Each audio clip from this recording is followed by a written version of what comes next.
some of the candidates this evening. Each candidate will be able to speak for 5 minutes. I'll be quite judicious in terms of ensuring they don't speak for more than 5 minutes.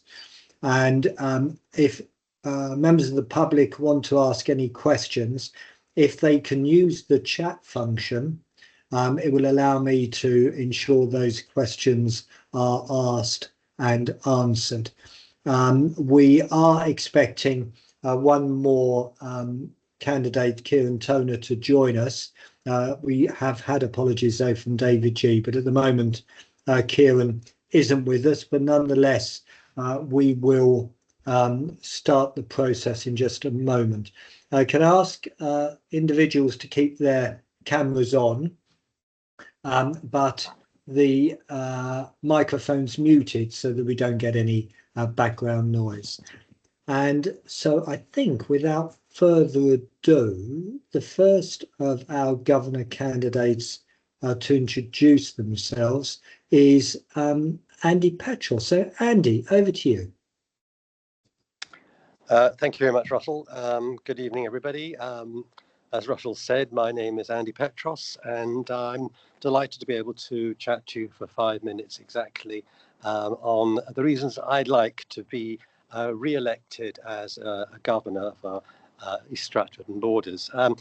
I've enjoyed my time as a governor for the last 3 years and learned quite a few things of how SWFT, South Warwickshire Foundation, University Foundation Trust works. And I've been entirely impressed by the dedication and commitment to providing an excellent service by the Trust. I've learnt too that the governors can actually gently influence or suggest stuff to the Trust and Trust Executive Board. And I think that's what one has a responsibility for to one's local community. And that's why I feel I would like to carry on in this post.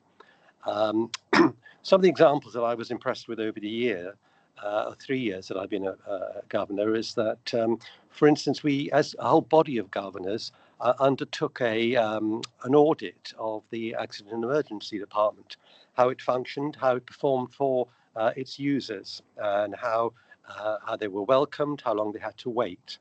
And the result of that was quite useful because it helped the manager of the A&E department to get more productivity out of his department, and in fact some equipment as well, typically and specifically a screen to be able to help those waiting in the waiting room to know exactly how much longer they had to wait.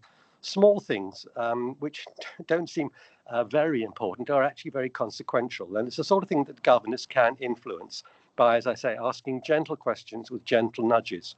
And that's what I'd like to continue. Another important feature that the governors collaboratively worked towards is getting more information out of the higher authorities, if you like, in inverted commas, the ICB, the Integrated Care Board.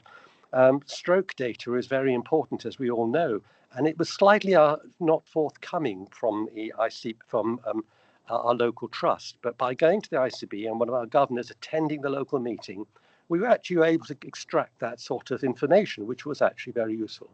So all in all, governors do play a valuable role, and I would like to continue in that role too. There we are. That's my pitch, as you say, my hustle. No, thank you, Russell.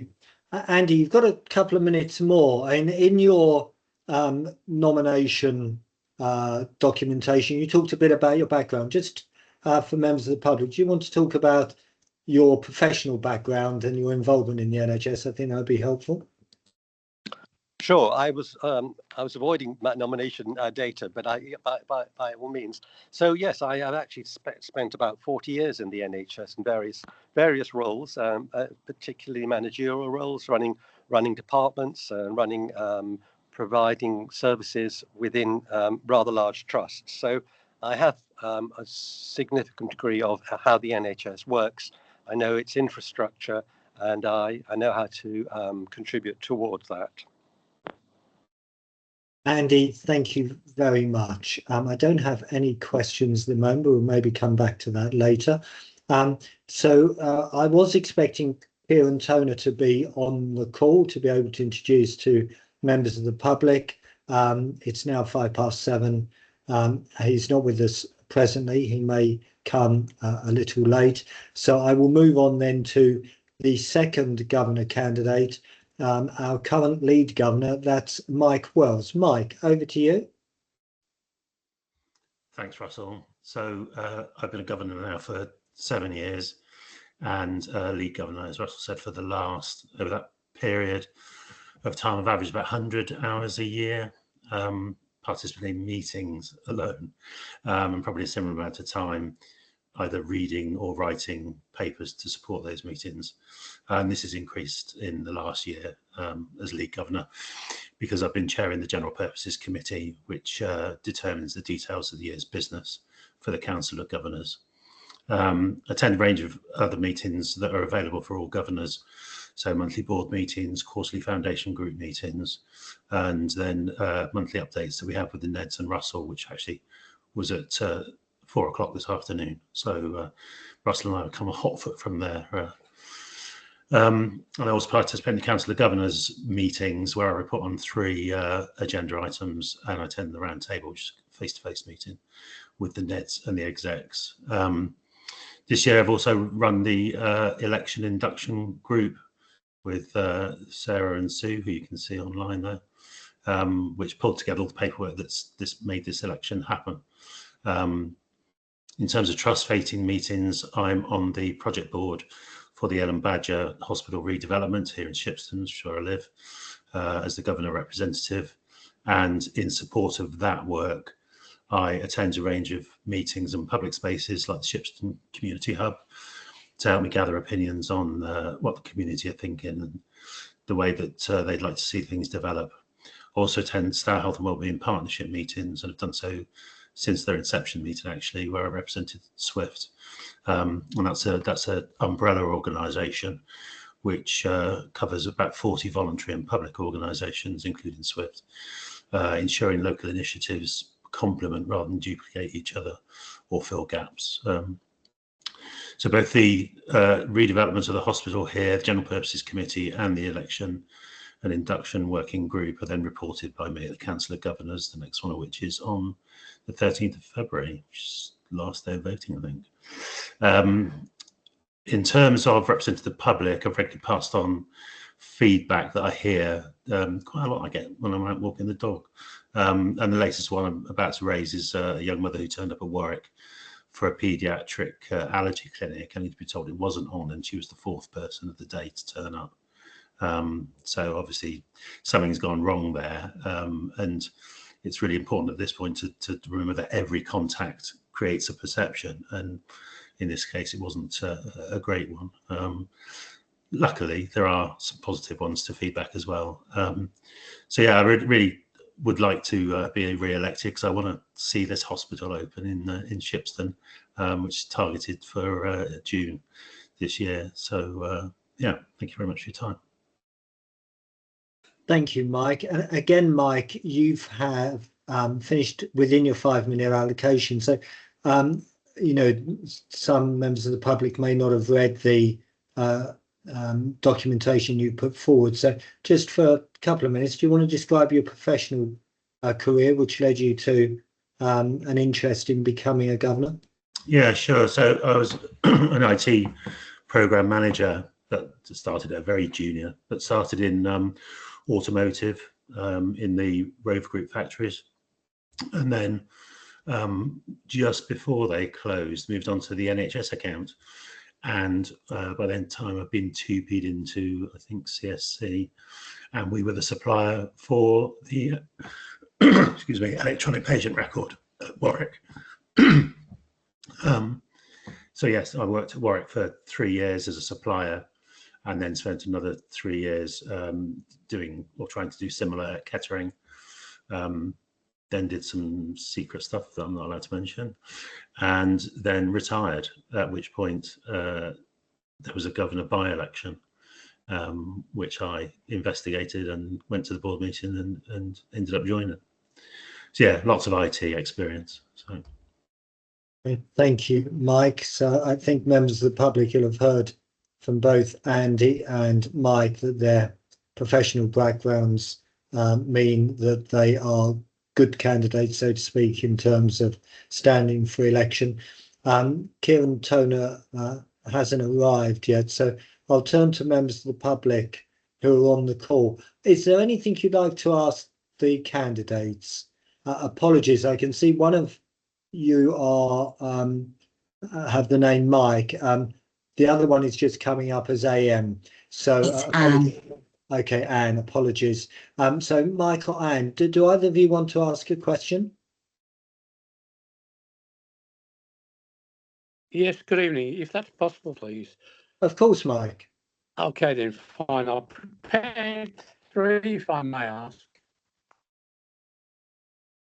Sorry, Mike, I didn't hear that. Could you say again, please?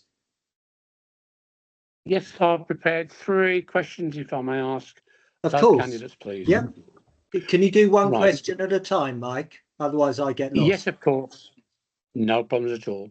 What 3 key factors do you know need to change to achieve better patient outcomes within our NHS Trust? Okay, so I'll put that first as Andy was first up. Andy, what would your answer to Mike be about the 3 things that need to change? Andy Petros. Well, actually, Mike, I can come up with 3 things, but I must say from the start, I don't know if you're aware, and I think you probably are, SWFT has done remarkably well as an NHS trust and has achieved quite high rankings, came top in the hospital service journal. So they are really doing very well indeed. But in general, across the NHS, 3 things that could help the patients. I think it's important to listen to patients. I think when they tell you what the problem is and what then their facilities that they want, it's important to try and achieve that and adhere to what they're recommending. Efficiency in procurement is well needed. There's so much waste and on money in the NHS on that side. And then hierarchically, management-wise, as I say, in SWFT is extremely efficient from what I've seen, but there is a lot of duplication in management structures. So those are things I think I would do: listen, procure better, and manage better. It sounds a little bit of a cop-out, but that's might help. Thank you, Andy. And Mike Wells? So yeah, I'd start with the listen one. So interestingly, I was at a community beds consultation yesterday in Shipston, where the trust had a series of members of staff talking to the public about the community bed review, which I'm sure you'll have seen on the news and in papers recently, as you're a local person. So that getting out there and understanding what facilities people want, as well as what services we're offering, is probably one of the top ones. I'd actually, don't repeat what Andy said. I'd actually push the NHS itself in its wider sense, not SWFT, to be ruthless on productivity. When you see the numbers in the management reports for SWFT, where we're doing 130, 140% of the work that we did pre-COVID, then that compares with trusts who are doing 80% maybe. So I'd like to see that changed. And I suppose the third one is probably, I personally like to see less levels of management in the organisational structure, not within the hospital itself, but there's NHSE, there's the ICB, there's the ICS, there's IC. I lose track after 7 years. So those are probably the 3 things. Thank you, candidates. Mike, back with you for your second question. Fine, thank you very much. Second question: what are your 3 personal goals that will result in reduced waiting times for patients' initial appointments? Okay, interesting question, Mike. Just thinking about the responsibilities of the governor aren't quite as operational as the question sort of suggests. But Andy, again, back with you. Well, I think, Mike, I'm not sure I can answer your questions, to be honest, because I don't think I have the ability to do that on a clinical or a managerial level. I think my only answer to you would be, as a governor, as any governor, I think, as I said earlier on, you can hold the trust and the executive teams to account a little bit. And I suppose that's the only way indirectly, excuse me, that one could try and improve it. To give 3 examples, as I said, I'm so sorry, I got a bit of a cold. 3 examples would be: we chased the stroke data, we improved the A&E, by reducing waiting times, in the sense that we were able to demonstrate how long people were waiting for. I'm afraid that's only 2, so I can't help you with a third. Okay, no, thank you, Andy, for being straightforward. And Mike Wells, anything you'd like to add to Andy? Because I'm conscious of the fact there's, Andy comes out with such good answers. It's often difficult to come out with different answers yourself. Mike Wells? Okay. I think the way that I do it, which and Andy's the same, our role is to hold the NEDs to account, and the NEDs' role is to hold the execs to account. So it's making sure that we are aware of the performance. So actually reading the board papers and looking for issues, and seeing what's not performing, and then questioning it through the management chain. Really, that's the way that I do it. Okay, thank you, Mike Wells. And Mike, great questions, if you don't mind me saying. Mike, your final question? No problems. Thank you very much, gentlemen. Your answers so far are quite interesting. Thank you. Last question for you, please. What needs to be understood to directly reduce the level of vacant positions within our NHS Trust?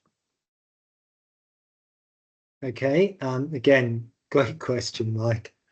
I'm avoiding answering them myself, but Andy, over to you. I was actually dreading the third question, Mike, but now that you posed it, I have to answer it. What might be? Just remind me again. What might be able to we do to reduce the level of vacancies? Was that the point? Yes, correct. Yes. Okay. Well, simply pay more. I think if you pay people who are highly trained, the sort of level that we do pay them, and of course there's a national shortage of money, but at executive level, if you're a CEO and you work in BT or somewhere, you'd get masses of much more cash. If you're a graduate entry nurse working for a bank, you'd get much more money. And they're not comparable systems, because the private sector obviously is able to pay more. And we are the NHS, and we're a national system. So we do have to, but I do think we need to recognise the work that our care workers do. I have to say medics seem to have done reasonably well. Nurses not quite so well. There are different pay structures within the NHS. I think the nurses, excuse me, elected to have a different pay structure, which maybe hinders them a little. So I think recognition of finance would go a long way. Then I think also job satisfaction is important. I think people need to be appreciated and valued, and I think that sometimes goes amiss. And then I think if they're well managed, thanked for what they do, and have appropriate time off and care, healthcare, mental health protection, that too would make for a better working environment and help retention. Thank you, Andy. And Mike Wells, your answer to Mike's question? Yeah, so I think it actually varies depending on the level. If we talk about SWFT specifically, then I think there's an awful lot going on already that has got us to the point where we have, in the scheme of things, relatively low levels of unfilled posts. Some of that is to do with the processes of actually employing people. So they've driven down the time to offer the actual job and check people's references and stuff like that. So there isn't the opportunity for them to get another job offer, which is, I think, was happening quite a lot. And also retention, and Andy mentioned the word retention. If you are a good trust and you are winning awards, then it comes to people's attention and they will willingly come to you and apply for jobs with you. So that's what the trust are currently doing, and they're making it an attractive place to work. So actually the the levels of vacancies are relatively low. At the wider level, there is only one answer, and Andy's right. It's pay people more. Thank you, Mike. Well, Mike, thank you for 3 very interesting questions. Anne, is there anything you'd like to ask the candidates? No, I'm okay, thank you. Okay, super. So the nominations are obviously closed. Sarah, do you just want to remind everyone who might be watching on the YouTube or the Trust website the date of final votes for the election, please? Yeah, so the deadline for casting your votes is by 5 p.m. on the 13th of February, which is a Thursday, and then the results will be declared on Friday, the 14th of February. Super, thank you very much. Well, we haven't had Kieran or David G join us, so I'll therefore thank members of the public who have kindly given up some of their free time. And hopefully members of the public who will be viewing this digitally on the recording will have found Andy and Mike Wells's answers and nomination addresses interesting and helpful in making a decision as to whether to vote for them or not. So thank you very much. I would make a general point to members of the public who are watching. If you didn't want to stand as a governor, but you do want to volunteer in the trust, volunteers have an exceptionally important role to play in the work of the NHS, but at SWFT in particular. So please do reach out to us. The details are on the Trust website. You can always contact me, but we do love people volunteering. It gives the hospital the family feel, which is so important to our culture. Thank you very much for your time this evening. We will draw the meeting to a close. If I can ask recording to end, but Sue and Sarah to